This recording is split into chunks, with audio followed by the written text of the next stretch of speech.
বাড়ি বানান মজবুত ক্যাপ্টেন 600 আর মজবুতির সাথে জং থেকে সুরক্ষিত রাখতে ক্যাপ্টেন রাস্তা ক্যাপ্টেন টিএমটি বাড়ি নিয়েছি। এর ভিতরকার নোংরাগুলো বের করে নিতে হবে। 300 গ্রাম মতো চিংড়ি মাছ নিয়ে নিয়েছি। আর সাথে যেটা লাগবে, এই যে একটু টমেটো কুচি করে নিয়েছি, একটু স্লাইড করে লেবু, একটু হচ্ছে ক্যাপসিকাম কুচি করে নিয়েছি। ক্যাপসিকামটা অপশনাল, আপনারা চাইলে দিতে পারে, নাও দিতে পারে। একটু ধনেপাতা কুচি, দুটো কাঁচা লঙ্কা চিড়ে দিয়েছি। আর একটা মিহি পেস্ট করে নিতে হবে। মিহি পেস্টটা আমি আগেই করে নিয়েছি। এর মধ্যে দিয়েছি একটু পরিমাণ মতো পোস্ত, একটু হচ্ছে সাদা তিল, এবং আপনারা চাইলে একটু সর্ষেও অ্যাড করতে পারেন। এই সমস্ত কিছু দিয়ে, আর দুটো শুকনো লঙ্কা আর একটা কাঁচা লঙ্কা, সমস্ত কিছু দিয়ে আমি পেস্টটা বানিয়ে নিয়েছি, যেটা পুরোপুরি ভালো করে লক হয়ে যাবে উপর থেকে, যেটাতে মধ্যে এই সবগুলো ইনগ্রেডিয়েন্টস ভরে দিতে হবে এবং সেটা ভাপাতে দিতে হবে। এবার চিংড়িটা আমি টিফিন কৌটোতে ভরে নিয়েছি, সাথে এই টমেটো কুচিটা দিয়ে দেবো, ক্যাপসিকাম কুচি, একটা লঙ্কা দেবো। এরপরে যে পেস্টটা বানিয়ে রেখেছি সেই পেস্টটা এর মধ্যে দিয়ে দেবো। এই যে বানানো পেস্টটা দিয়ে দিয়েছি। এরপরে একটু লবণ দিয়ে দেবো, অল্প সামান্য,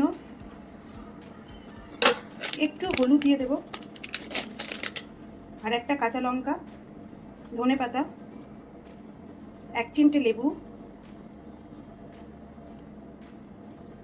এবং একটু সর্ষের তেল উপর থেকে দিতে হবে। বেশি করেই সর্ষের তেলটা দিতে হবে, তাহলে বেশ একটা ভালো ফ্লেভার আর ঝাঁঝ আসবে।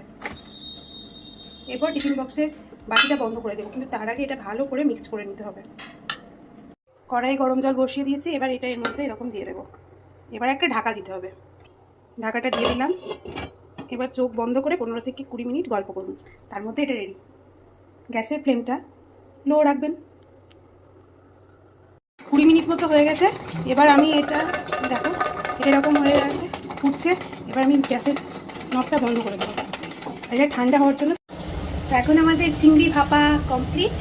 এবার দেখা যাক এইটে সেই এক টিফিন কৌটো ভালোবাসা, শুধু জাস্ট দেখুন, অসাধারণ লাগছে, এত লোভনীয় একটা খাবার।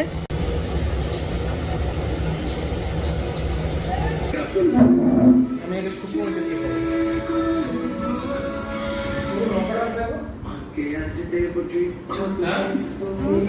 যতদিন